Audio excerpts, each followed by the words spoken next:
Bon Stéphane, une belle dernière à Jean-Bouin ce soir avec un succès dans un match animé, on va dire, intéressant. Bon, on se doutait que ce serait un match ouvert, hein, puisque les Boulonnais devaient l'emporter. Donc, comme nous, on avait aussi envie de gagner. Il n'y a pas eu trop de calculs, en fait. C'est pour ça qu'il y a eu beaucoup d'occasions dans le match. Et comme souvent dans ces fins de saison, je dirais que la réussite sourit à l'équipe qui est le mieux classée ou qui est dans la meilleure dynamique. Je crois que ce soir, c'est ce qui s'est passé. Parce que je voulais rendre hommage avant toute chose à Boulogne, parce que c'est une équipe qui joue très bien au ballon et qu'elle a été une des rares cette saison à nous poser autant de problèmes et à obtenir autant d'occasions de but. Ce soir, sans un grand Grégory Maliki, le score aurait pu être tout autre. Donc voilà, il faut avoir la lucidité de le reconnaître.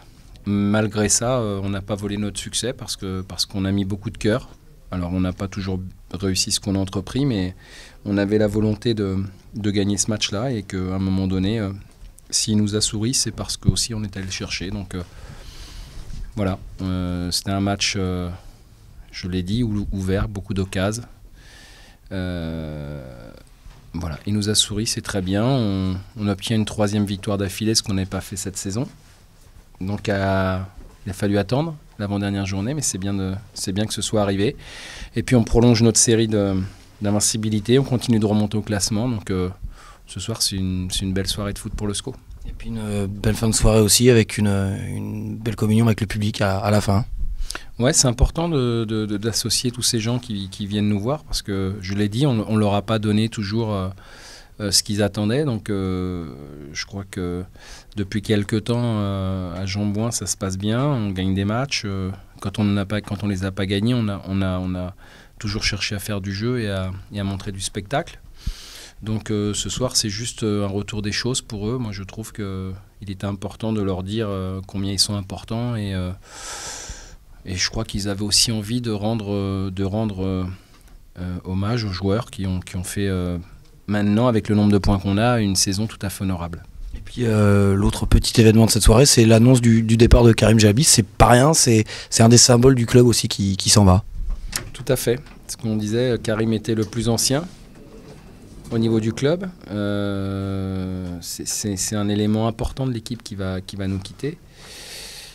Je le regrette en tant que joueur parce que c'est, je pense, quand il est à son meilleur niveau, le meilleur latéral gauche de Ligue 2.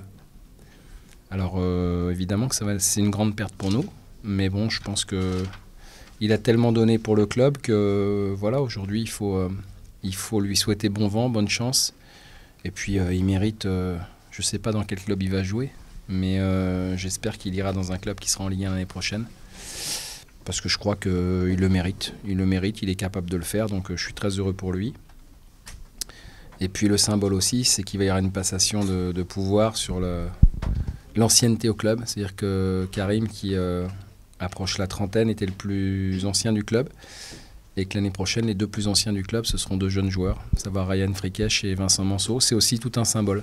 Je crois que c'est important de le souligner parce que ça montre que le travail de fond commence à payer.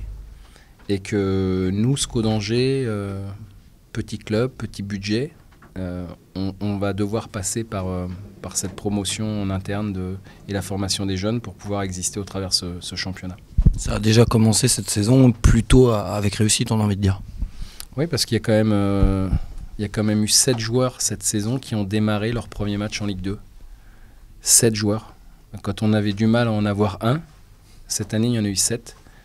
Je trouve que c'est plutôt gratifiant d'abord pour le travail qui est réalisé en amont, parce que moi je ne fais que récupérer le travail des autres, mais c'est aussi une volonté, et pas qu'une volonté orale, c'est une volonté aussi dans les actes que de promouvoir les jeunes. C'est tout à fait naturel. Alors ça ne veut pas dire qu'on ne veut plus de cadres, qu'on ne veut plus d'anciens, c'est pas ça, mais il faut rééquilibrer de manière à ce que, on le sait, l'amalgame se fasse bien et que à partir de là, on soit le plus performant possible. Donc on va continuer dans cette direction, on a besoin de joueurs d'expérience, mais on a aussi besoin de jeunesse.